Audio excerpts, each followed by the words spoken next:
حبيبنا وحبيب رب العالمين محمد وعلى آله وأصحابه ومن هدى بهديه إلى يوم الدين.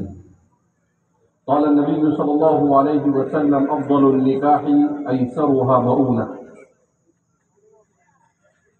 انسان کی زندگی میں دو موقع ہوتے ہیں، ایک خوشی کا موقع ہوتا ہے اور ایک غمی کا موقع.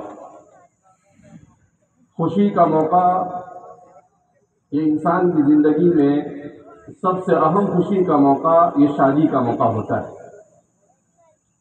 ہم جس دور سے گزر رہے ہیں اس دور میں شادی بڑے دھوم دھام سے کی جاتی ہے اور شادیوں میں بے تحاشا خرچ کیا جاتا ہے، جبکہ ہونا یہ چاہیے کہ آدمی تعلیم پر خرچ کرے، امت کے کام پر، انسانیت کے کام پر خرچ زیادہ کرے اور اپنی شادیوں پر کم خرچ کرے.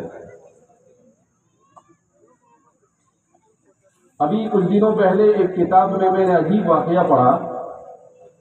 کہا کہ چائنا جو دنیا میں ایک ابھرتی ہوئی اکانومی مانی جاتی ہے،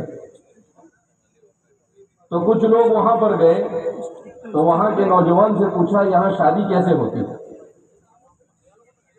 تو اس نے کہا ہمارے یہاں شادی بہت آسان ہے. کہا کیسے؟ کہا میں دلہن کو ایک جوڑی کپڑا دیتا ہوں، دلہن مجھے ایک جوڑی کپڑا دیتی ہے اور اپنے دوستوں کو مٹھائی کھلا دیا، شادی ہو گئی.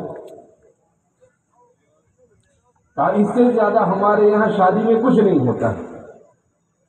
اب اللہ کے رسول صلی اللہ علیہ وسلم نے فرمایا کہ سب سے بہترین نکاح وہ ہے جس میں کم سے کم خرچ ہو. آج ہم لوگ اس پہ عمل نہیں کر رہے اور وہ لوگ اس پر عمل کر رہے ہیں. تو دنیا کی جو ترقی یافتہ قومیں ہوتی ہے وہ قومیں فضول چیزوں میں اپنے پیسوں کو خرچ کرنے کے بجائے ایک اچھا معاشرہ کیسے وجود میں آئے اس پر توجہ دیتی ہے. اور اچھا معاشرہ کیسے وجود میں آتا ہے؟ اچھی تعلیم دینے سے، اپنے گھر کا ماحول اچھا بنانے سے، اپنے بچوں کی صحیح تربیت کرنے سے، اپنے بچوں کو اچھے سنسکار سکھانے سے اچھا معاشرہ وجود میں آتا ہے.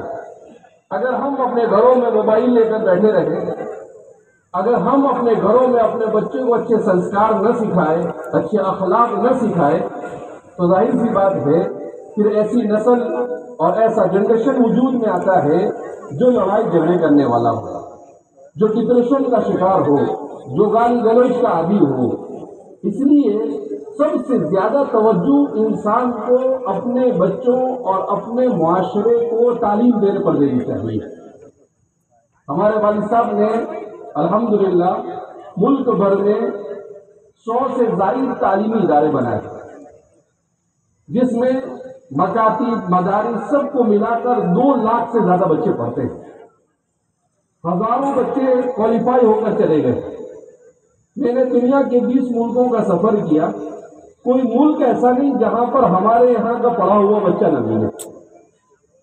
ہر جگہ پر کوئی کہتا ہے میں نے آپ کے یہاں سے فارمیسی کیا، کوئی کہتا ہے آپ کے یہاں سے ڈاکٹری کیا، کوئی کہتا ہے آپ کے یہاں سے انجینئرنگ کیا. اور ایسے کبھی ایئرپورٹ پر بیٹھو تو وہاں پر ملتے ہیں، فلائٹ میں بیٹھو تو وہاں ملتے ہیں، ٹرین میں سفر کرو تو وہاں ملتے ہیں. آج راستے میں ایئرڈون میں جمعہ کی نماز پڑھی ہم نے، تو نماز کے بعد ایک بچہ آیا، کہا کہ آپ کے یہاں سے موٹر میکینک کیا اور ابھی میں 10 سال سے گورنمنٹ جاب پر. تو کہنے کا مطلب یہ ہے کہ تعلیم جو ہے انسان کو اکنامیکل اعتبار سے بھی مضبوط کرتی ہے. اسی لیے ہمارے والد صاحب ان کے ساتھ جو بھی کوئی جڑتا ہے اسے کہتے ہیں کہ بھائی آپ تعلیمی کام کرو. اور ہمارے سیٹھ والد صاحب کے ساتھ بہت زمانے سے جڑے ہوئے ہیں، تو والد صاحب سیٹھ کو بھی ہمیشہ یہی کہتے ہیں کہ بھائی آپ بھی کالج بناؤ، ہم جب بنا سکتے ہیں تو آپ کے لیے بھی بنانا آسان ہے. تو 2 دن پہلے مولانا موسیٰ صاحب کا فون آیا، میں والد صاحب کے پاس بیٹھا ہوا تھا، تو میں نے کہا کہ سیٹھ کے یہاں پر شادی ہے. تو والد صاحب نے کہا ہر سال میں جاتا ہوں، اس سال بھی میں جاؤں گا. تو مولانا موسیٰ صاحب نے کہا کہ والد صاحب آنے کے کہہ رہے ہیں، والد صاحب آنے کے کہہ رہے ہیں مگر ان کی طبیعت اتنی اچھی نہیں ہے کہ ان کو اتنا لمبا سفر کرا سکے. ان کو ڈائلیسس ہوتا ہے ہفتے میں 2-3 مرتبہ، ابھی بھی ڈائلیسس چل رہا ہے. تو رات میں 10 بجے مجھے فون آیا، مجھے کہا کہ بھائی مجھے جانا تھا لیکن میرا کل ڈائلیسس ہے، میں نہیں جا سکتا ہوں، لیکن تم صبح میں نکل جاؤ اور شادی اٹینڈ کرو۔ اس لیے کہ سالوں سے میں اس میں جاتا ہوں، ماشاءاللہ بڑے پیمانے پر اچھے گھرانوں کے اور غریب گھرانوں کے ہر قسم کے لوگوں کو جمع کرتے ہیں سیٹ اور ان کی شادیوں کا انتظام کرتے ہیں۔ تو اللہ کے رسول صلی اللہ علیہ وسلم جو کہا کہ سب سے اچھا نکاح وہ ہے جس میں کم سے کم خرچ ہو، تو اس پر گویا عمل ہو رہا، لہذا اس بنا پر آپ کے لیے بھی وہاں پر جانا ضروری ہے۔ تو میں صبح نکلا اور یہاں پر پہنچا۔ بہرحال ہمارے اس علاقے میں جیسا کہ سیٹ نے کہا کہ بھائی چارگی قائم ہے، ہمارے والد صاحب یہاں پر آپ کے یہاں پر مرکز بنایا، سب سے پہلے گاؤں کے لوگوں کے تعاون سے، اس زمانے سے اس سے پہلے سے مستقل سلوڑ کے لوگوں سے محبت کرتے ہیں، سلوڑ والے بھی آپ سے محبت کرتے ہیں، اور ان کی خواہش یہی تھی کہ وہ کسی طریقے سے اس پروگرام میں شریک ہو، مگر طبیعت جب ساتھ نہ دے تو انسان کچھ نہیں کر سکتا ہے۔ وہ ایپل موبائل جنہوں نے بنایا، تو ایپل کے جو مالک تھے وہ کہتے تھے ان کا 56 ایئر کی عمر میں، 56 سال کی عمر میں انتقال ہوا۔ جب انتقال ہوا تو 10 ارب ڈالر کے مالک ہوئے۔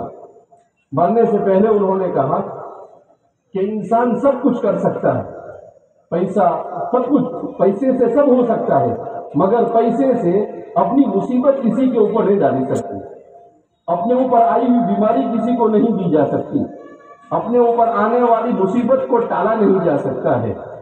بہرحال تو اس لیے ضرورت اس بات کی ہے کہ ہم اپنے آپ کو، اپنے معاشرے کو اچھا معاشرہ بنانے کے لیے ایک دوسرے کا تعاون کیسے کریں، اپنے پیسوں کو دوسری چیزوں میں خرچ کرنے کے بجائے اپنے بچوں کو تعلیم کے لیے، جیسے سب کہا ابھی سیٹ نے کہ وہ یہاں پر یونیورسٹی بنا رہے ہیں، تو پہلے یونیورسٹی، پرائیویٹ یونیورسٹی بنانا بہت مشکل تھا، لیکن اب اس کی نیو ایجوکیشن پالیسی آنے کے بعد یونیورسٹی کا بنانا آسان ہے۔ تو ہمارے پونا میں پی انعامدار صاحب، انہوں نے یونیورسٹی بنائی۔ ہم نے اکل کوا میں ابھی 4-5 دن پہلے والد صاحب سے مشورہ کر وہاں پر بھی پرائیویٹ یونیورسٹی کا کام شروع کر دیا، اور سر نے بھی سنا ہے کہ پرائیویٹ یونیورسٹی یہاں بنائی جا رہی ہے۔ تو یہ ساری چیزیں ضروری ہے، ہم اپنے بچوں کو ہر قسم کی تعلیم سے آراستہ کریں۔ اسی لیے قرآن میں اللہ فرماتے ہیں ربنا آتنا فی الدنیا حسنہ وفی الآخرۃ حسنہ، اے اللہ دنیا میں بھی بھلائی عطا فرما اور آخرت کی بھلائی بھی عطا فرما، وقینا عذاب النار، اور جہنم کی آگ سے بچا۔ تو اس لیے ہمیں آخرت اور دنیا، آخرت کی بھلائی کے ساتھ ساتھ دنیا کی بھلائی کا ایک ہی طریقہ ہے، اور وہ ہے تعلیم۔ اسی لیے ہمارے والد صاحب کہتے ہیں کہ تعلیم کیا ہے؟ تعلیم یہ روشنی ہے، اور اسی روشنی میں انسان اچھی عزت کی زندگی گزار سکتا ہے۔ اس لیے ہم میں سے ہر ایک اس ارادے کے ساتھ یہاں سے اٹھے کہ اب گھر میں اپنے بچوں کی اچھی تربیت کریں گے اور اچھے سے اچھی تعلیم دینے کے لیے اپنا جو کچھ ہو سکے ان پر کھپانے کی کوشش کریں گے۔ اللہ رب العزت ہمارے یہاں پر جمع ہونے کو قبول فرمائے، اللہ رب العزت ہونے والی ان تمام کے تمام شادیوں کو مبارک اور مسعود فرمائے، تمام دلہا دلہن میں خوب محبت اور مودت نصیب فرمائے، نیک اولاد کے وجود میں آنے کا ذریعہ بنائے، اور اللہ رب العزت ہم سب کو اچھے کام کرنے کی توفیق مرحمت فرمائے۔ میں آپ سب کو والد صاحب کی طرف سے بھی مبارکباد پیش کرتا ہوں، اور آپ سب کو ان کی طرف سے سلام بھی پیش کرتا ہوں، اور آپ سے گزارش بھی کرتا ہوں کہ آپ ان کے لیے دعا فرمائے، اللہ رب العزت انہیں صحت کاملہ عاجلہ مستمرہ دائمہ کلیہ نصیب فرمائے۔